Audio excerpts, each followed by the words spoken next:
नमस्कार, आप देख रहे हैं केलांचल टाइम्स और मैं हूं आपके साथ सपना ठाकुर। आइए रुक कर लेते हैं भागलपुर की खास खबरों की ओर।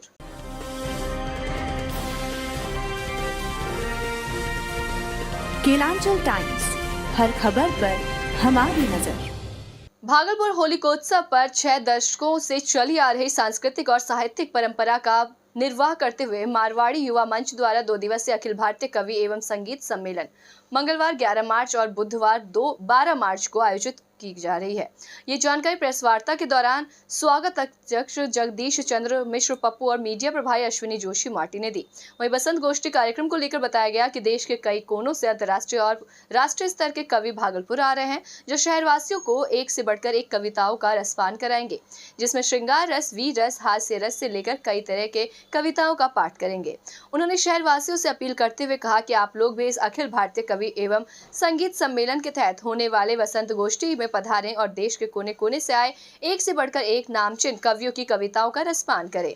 इस 2 दिवसीय कवि सम्मेलन में नामचीन कवियों में डॉक्टर जानी बैरागी सर डॉक्टर शशिकांत यादव, हास्य पैरोटी के सुदीप झोला, गीतकार प्रियांशु गजेंद्र, श्रृंगार रस के भुवन मोहिन, हास्य रस के अखिलेश द्विवेदी शामिल होंगे। वहीं अंतर्राष्ट्रीय लोक गायक रोजे खां बाड़मेर और प्रस्तुति राजस्थानी कला मंच की ओर से की जाएगी। इस प्रेस वार्ता के दौरान स्वागत अध्यक्ष जगदीश चंद्र मिश्र पप्पू, अध्यक्ष रजित बजाज, सचिव अभिषेक बुवना, पवन कुमार बजाज, प्रभारी अश्विनी जोशी माटी के अलावा दर्जनों अखिल भारतीय कवि एवं संगीत सम्मेलन संघ बसंत गोष्ठी के पदाधिकारी और कार्यकर्ता मौजूद थे।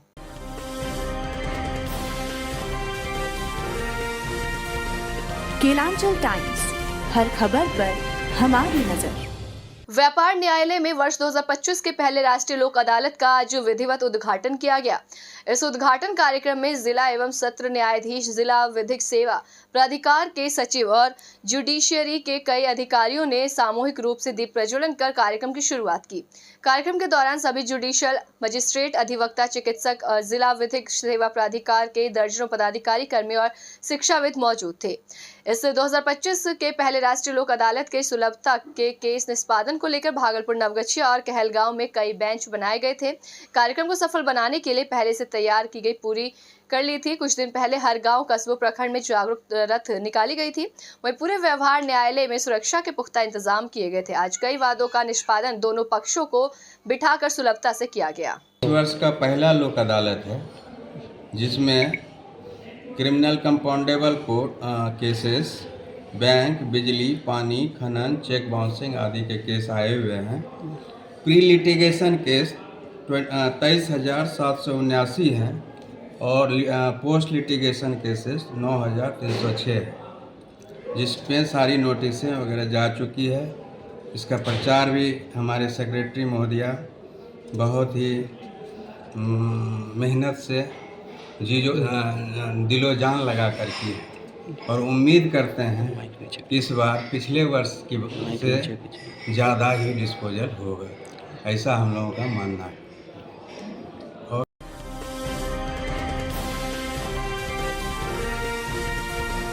केलांचल टाइम्स, हर खबर पर हमारी नजर। भागलपुर बिहार के आम लोगों की बात की मन जरिए तो बिहार से बाहर किसी सरकारी सेंट्रल सुरक्षा एजेंसी में काम कर रहे हैं। वो लोग बिहार के भागलपुर पुलिस जिला आए तो संभल कर आए, नहीं तो आप हो सकते हैं अभियुक्त और आपकी खुले आम हो सकती है जोगसर। पुलिस से 10 गर्दा पिटाई और सुनना पड़ सकता है गाली गलौज। साथ ही साथ ये बात भी बताते चले कि आपको 1 नहीं 2 नहीं बल्कि जोगसर पुलिस थाने में लगे कमरे से छिपाकर साथ साथ पुलिस अधिकारियों और कर्मियों द्वारा आपको जमकर अंदरूनी मारपीट कर कई जगह जख्म कर दिया जाएगा। जी हाँ, ऐसा ही मामला भागलपुर जिला के जोगसर थाने से प्रकाश में आया, जहां देश के सर्वश्रेष्ठ सुरक्षा एजेंसी में से जो जवान देश के गिने चुने राजनेताओं, उद्योगपतियों, प्रधानमंत्री, मुख्यमंत्री, जज तक जो देश के वीवीआईपी की सुरक्षा के लिए अपनी जिंदगी को पल भर में दे देने वाले को जब जोगसर थाने पुलिस अधिकारियों द्वारा अपनी खाकी वर्दी का हनन दिखाने लगे तो आप क्या कहिएगा और क्या समझिएगा। जी हाँ, ऐसा ही चौंकाने वाला मामला भागलपुर के जोगसर थाने से प्रकाश में आया है। बता दें कि एक नवयुवक जो दिल्ली एनएससी कमांडो पद पर नियुक्त है, वो अपनी अर्धांगिनी पत्नी जिनका ऑपरेशन हुआ है और उनसे कमांडो को एक लक्ष्मी धन अर्थात पुत्री रत्न की प्राप्ति हुई। उस पुत्री का 6ठा दिन पुत्री के छठी का आयोजन होना था। इसे आयोजन को मनाने के लिए अपने बच्चे के लिए नागर मोल में खरीदारी करने के लिए अपने कार से गए थे और कमांडो ने अपने कार को सड़क किनारे करके लगा दिया और मॉल में कपड़े खरीदने चले गए। कपड़े खरीदकर काउंटर पर बिल बनवा रहे थे, इसी दौरान ये हादसा हुआ। सर कुछ नहीं है, इनका अपना मनमानी चला। कल बिल्कुल अगर सीसीटीवी फुटेज निकाला जाए उस जगह का तो बिल्कुल उसमें साफ तौर पे पता चल जाएगा गलती किसकी है। अगर हमारी थोड़ी भी गलती हो तो बिल्कुल हम सज़ा के हकदार हैं। बिल्कुल वहाँ पे सीसीटीवी फुटेज मैं पता भी किया, मेरे को सीसीटीवी फुटेज नहीं दिया और बोला प्रशासन जब तक आएगा नहीं मैं सीसीटीवी फुटेज नहीं दूंगा। मैं अपने बार कोशिश किया पूरा, लेकिन सीसीटीवी फुटेज मेरे को नहीं मिला। बात नागरमल में शॉपिंग करने गया था और हबीब के सामने मैं अपना 4 व्हीलर गाड़ी लगाया था नेक्सॉन, तो वो बिल्कुल रोड एक साइड लगाया था, वहाँ 4 व्हीलर का नहीं है, पार्किंग एरिया नहीं है, 2 व्हीलर का पार्किंग एरिया है। मैं शॉपिंग करने चले गया तो बाद में जब मैं काउंटर पे बिलिंग करने लगा तो बिल तो कटवा लिया, पेमेंट कर दिया, लेकिन मैं अपना सामान नहीं ले पाया। मैं देखा एक गाड़ी वहाँ पे खड़ी थी, मैं सोचा मेरी वजह से शायद वो जाम में फंसी है, तो मैं अपना भागे तुरंत गया उस गाड़ी के पास गया, लेकिन वो भी स्विफ्ट डिज़ायर अपना पार्क कर रहा था। तो मैं उसको खड़े होकर लेफ़्ट राइट बता रहा था। लेफ़्ट राइट बताने के क्रम में जोगसर थाना का एक जिप्सी बेलेरो वो अंदर आती है। प्रभारी का नाम है राहुल कुमार रहते हैं प्रभारी, और उस पर एक होमगार्ड सर रहते हैं जिनका नाम राजीव रंजन है, और भी 1-2 रहते हैं, वो भी सिपाही कोई नायक ऐसे रहते हैं, एक ड्राइवर सर। वो आए और फिर गाली गलौज करने लगते हैं स्विफ्ट डिज़ायर के पास। मैं कुछ नहीं बोलता हूँ, मैं चुपचाप खड़े रहता हूँ। तब तक उसके बाद हमारी गाड़ी के बारे में पूछते हैं कि भाई ये किसकी गाड़ी है, तो मैं फिर भी कुछ नहीं बोला, भाई पुलिस है क्या पता कुछ कर दे लफड़ा। तो मैं सोचा जब ये गाड़ी चली जाएगी बेलेरो तो फिर मैं अपना गाड़ी दायां बायां कर लूँगा, मतलब और थोड़ा आगे कर लूँगा, नहीं तो साइड में कर लूँगा। लेकिन तभी वो दरोगा राहुल साहब बोलते हैं कि भाई ये इसका फ़ोटो ले लो और फिर चालान काट दो। जब फ़ोटो लेने लगा तो मैं अपनी गाड़ी के सामने में जाके खड़ा हो गया और मैं इतना बोला कि साहब ये हमारी गाड़ी है। मैं साहब को बोलते ही एक होमगार्ड उसने मेरे को थप्पड़ खींच दिया। उसके बाद थप्पड़ खींचने के बाद दिमाग ख़राब हो गया, मैं फिर भी कुछ नहीं बोला। वहाँ सीसीटीवी फुटेज है, बेशक उसको निकाला जाए और निकाल के देखा जाए। अगर ऐसी मनमानी ये लोग करते रहें, प्रशासन एक ऐसा है वो अच्छे को अच्छा और ख़राब को भी खराब, अच्छे को भी खराब बना सकता है। कहीं यहाँ पर एक आरोप लगा है कि बिल्कुल सही आरोप लगा। इन्होंने मारपीट हमारे साथ किया उल्टा। अगर सीसीटीवी फुटेज में मैं एक बार भी थप्पड़ चलाया हूँगा तो फिर मेरे साथ जो होगा वो मैं तैयार हूँ। लेकिन बिल्कुल उसके बाद ये ले गए थाना में भी मारपीट हमारे साथ किया। थाना में अंदर सीसीटीवी फुटेज था, थाना के सामने बोला, एक मैडम बोलती है वहाँ पे ए जी यहाँ पे फुटेज आएगा अंदर ले जाइए ना, तो अंदर ले जाके हमारे साथ मारपीट किया। ऊपर से इन्होंने मेरे को, कितने लोगों ने आपके साथ मारपीट किया थाना में? करीब 6-7 लोग थे अंदर में मारपीट किए। 6-7 लोग मिलके एक छोटा सा कमरा था उसमें मारपीट किया। ले वहाँ भी मैं कुछ नहीं बोला। चलो भाई मैं अपने आप को कवर करने के लिए हाथ से करते रहा। हाथ पे भयंकर जख्म है, मेरे पास मोबाइल में फ़ोटो है, मैं पूरे जख्म मोबाइल में रखा हूँ मैं। और मैं फ़ोटो भी खींचा था जिस टाइम मेरे साथ मारा था, तो मैं वीडियो नहीं बना पाया क्योंकि मैं अकेला था, वो हाथापाई मेरे से कर रहे थे, तो मैं फ़ोटो खींच लिया। मैं बोला साहब मतलब मेरे लिए ये, आपने बताया नहीं कि आप एनएसजी से? मैं बताया, लेकिन फिर भी वो आई कार्ड बोलते बोलते मेरे को थप्पड़ मारे जा रहे हैं, जो कि मेरे को खुद एक बेशर्म महसूस हो रही थी। मैं बोल रहा हूँ और ये थप्पड़ चला रहे हैं। कहीं चोटिल जो है थाने के जो स्टाफ दरोगा जो थे मौके पर, उनको भी चोट आई है। उसमें हमारी कोई गलती नहीं है। मैं फिर भी बता रहा हूँ कि वो मैं फिर भी इतना सब कुछ होने के बाद भी, मारपीट होने के बाद, मैं अपना हाथ छोड़ के भगाना, वो मेरे को ज़बरदस्ती अंदर बेलेरो में बैठाने लगे। एक होमगार्ड मारा, उसके बाद मैं साहब से एक जवाब मांग रहा था, भाई ये थप्पड़ क्यों छोड़ा, मेरे को ये बता दो, मैं चले जाऊंगा। लेकिन साहब बोल रहे थे, जब मैं बोला कि एनएसजी कमांडो सर साहब ऐसी बात है, तो उन्होंने बोला भाई प्लीज़ चले जा, भाई प्लीज़ चले जा। लेकिन मैं उसको बोला कि साहब ये थप्पड़ क्यों मारा, ये मेरे को बता दो, उसके बाद भेज देना। क्या ये 2-4 थप्पड़ खाने के बाद आदमी भेजते हो या फिर?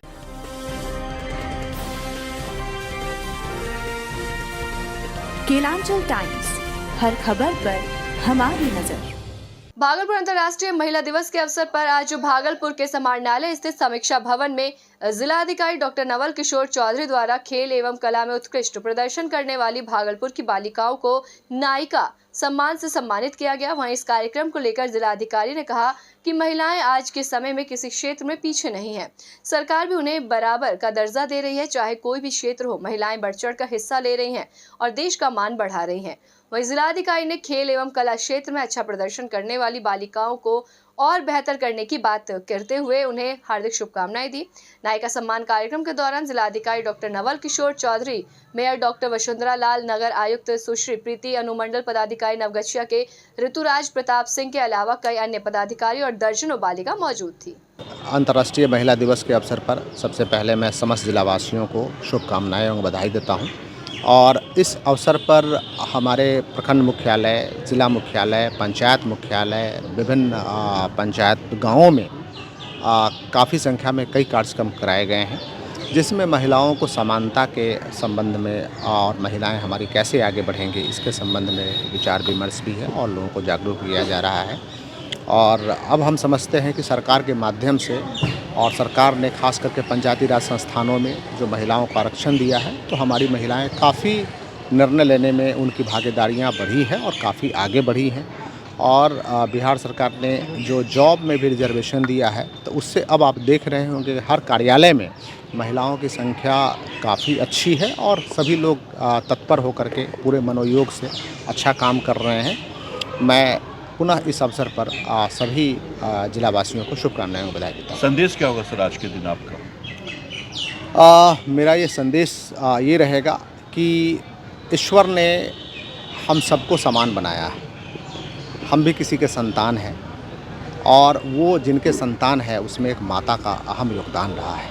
हम समस्त महिलाओं का सम्मान करें, उनकी प्रतिष्ठा को बढ़ाएं और समान भाव से देखें, ताकि हम सभी जितने मानव हैं एक समान हो, एक बराबर हो। Thank you sir.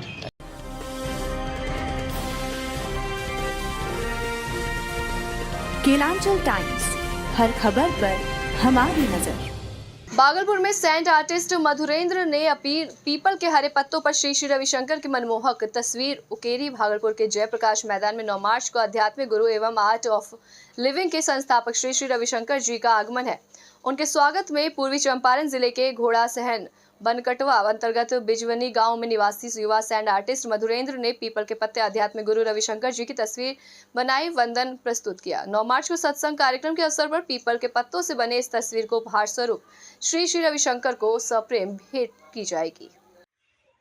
महान दानवीर राजा कर्ण की धरती अंग क्षेत्र के भागलपुर में हम आर्ट ऑफ लिविंग के संस्थापक आचार्य श्री श्री रविशंकर जी महाराज को हम हार्दिक अभिनंदन एवं स्वागत करते हैं।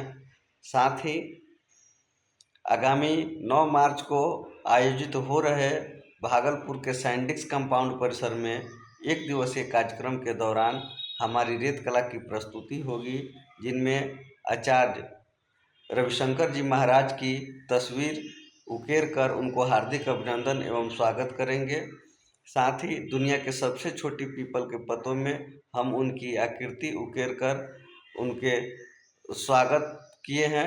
मैं इस कार्य के लिए समय संगठन को मैं धन्यवाद देता हूं। मैं मधुरेंद्र कुमार, सैंड आर्टिस्ट, बिहार।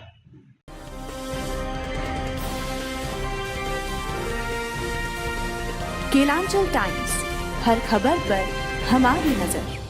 भागलपुर अलीगंज इलाके की रहने वाली एक युवती ने धर्म परिवर्तन का दबाव बनाने का एक युवक पर आरोप लगाया है।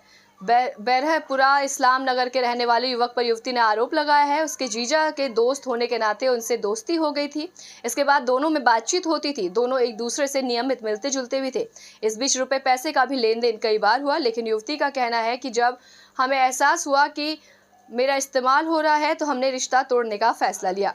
लेकिन वो युवक बार बार हमें डराता धमकाता था, मेरी फोटो सोशल मीडिया पर पोस्ट कर बदनाम करने की धमकी देता, हमेशा मेरा पीछा करता था और अब शिकायत करने पर हम जा रहे हैं तो मुझ पर 5 लाख रुपए ठगी का आरोप लगाया।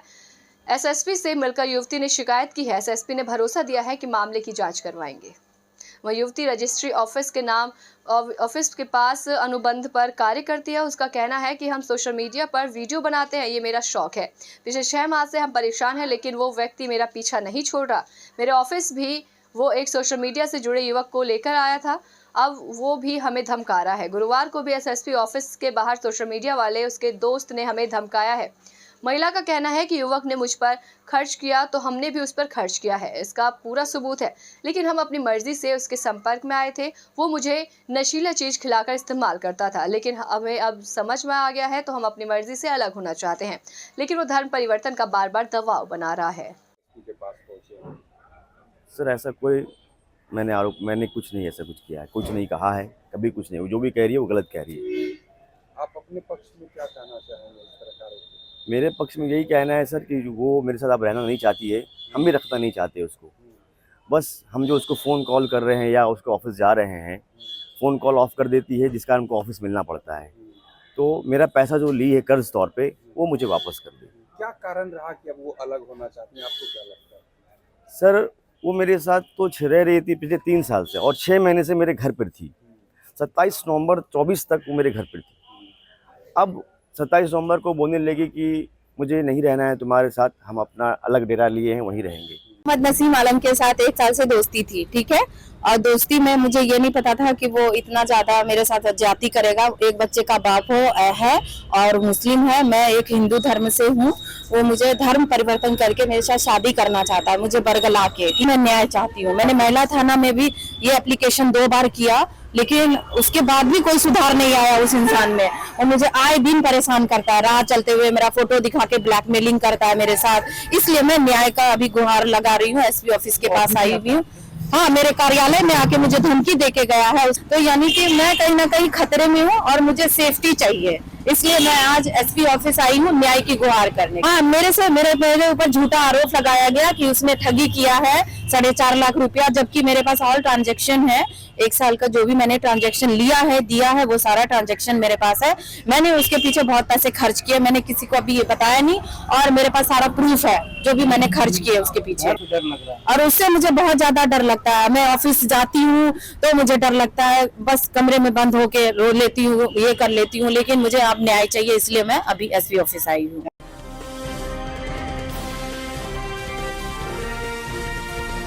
केलांचल टाइम्स, हर खबर पर हमारी नजर। भागलपुर केंद्रीय रेलवे रेल यात्री संघ द्वारा 9 मार्च और 10 मार्च को इंद्रधनुष श्री निवास निशान शोभा यात्रा सह श्री श्याम महोत्सव 2025 का भव्य आयोजन किया जा रहा है। वहीं इस कार्यक्रम को लेकर 9 मार्च को मेहंदी उत्सव कार्यक्रम का आयोजन किया जा रहा है, तो वहीं 10 मार्च को सुबह उद्घाटन समारोह के बाद निशान शोभा यात्रा निकाली जाएगी। उसके बाद महाप्रसाद, भजन संध्या एवं 56 भोग का आयोजन किया जाएगा। इस आयोजन को लेकर आज एक विशेष प्रेस कॉन्फ्रेंस आयोजित की गई, जिसमें कार्यक्रम की रूपरेखा, भव्य निशान शोभा यात्रा और समाज में विशिष्ट योगदान देने वाले 10 प्रतिष्ठित व्यक्तियों को सम्मानित किया जाएगा। गौरतलब हो कि इस महोत्सव के दौरान झारखंड के गोड्डा, नारायणपुर, नवगछिया, सुल्तानगंज, नाथनगर और भागलपुर के अन्य क्षेत्रों से श्याम भक्त अपने अपने क्षेत्रों से पैदल निशान यात्रा निकालेंगे और श्याम बाबा मंदिर में निशान अर्पित करेंगे। वहीं प्रेस वार्ता में ये भी बताया गया कि श्रद्धालु की सुविधा के लिए जलपान, अल्पाहार एवं महाप्रसाद वितरण और चिकित्सा सहायता उपलब्ध रहेगी। निशान यात्रा के दौरान मार्ग सुरक्षा व्यवस्था के लिए जिला प्रशासन और चिकित्सा व्यवस्था के लिए सिविल सर्जन भागलपुर और नगर निगम को भी साफ सफाई के लिए अनुरोध किया गया है। उन्होंने ये भी बताया कि इस आयोजन में विभिन्न क्षेत्रों में उल्लेखनीय योगदान देने वाले 10 विशिष्ट व्यक्तियों को सम्मानित किया जाएगा। ये जानकारी राष्ट्रीय अध्यक्ष केंद्रीय रेलवे रेल यात्री संघ के राष्ट्रीय अध्यक्ष विष्णु खेतान ने दी है। आज के इस प्रेस वार्ता के दौरान मनोज बुधिया, प्रकाश गोयनका, सुनीता अग्रवाल, राजेश टंडन, सुमन सिंह के अलावा कई पदाधिकारी और कार्यकर्ता मौजूद थे। होली से पहले ये कार्यक्रम, क्योंकि ये राजस्थान के खाटू श्याम जी का जो उत्सव है, ये होली के 4 दिन पहले 11 के दिन, एकादशी के दिन सबसे बड़ा आयोजन होता है। इसीलिए पूरे भारतवर्ष ने, पूरे विश्व भर में इसी समय ये आयोजन किया जाता है।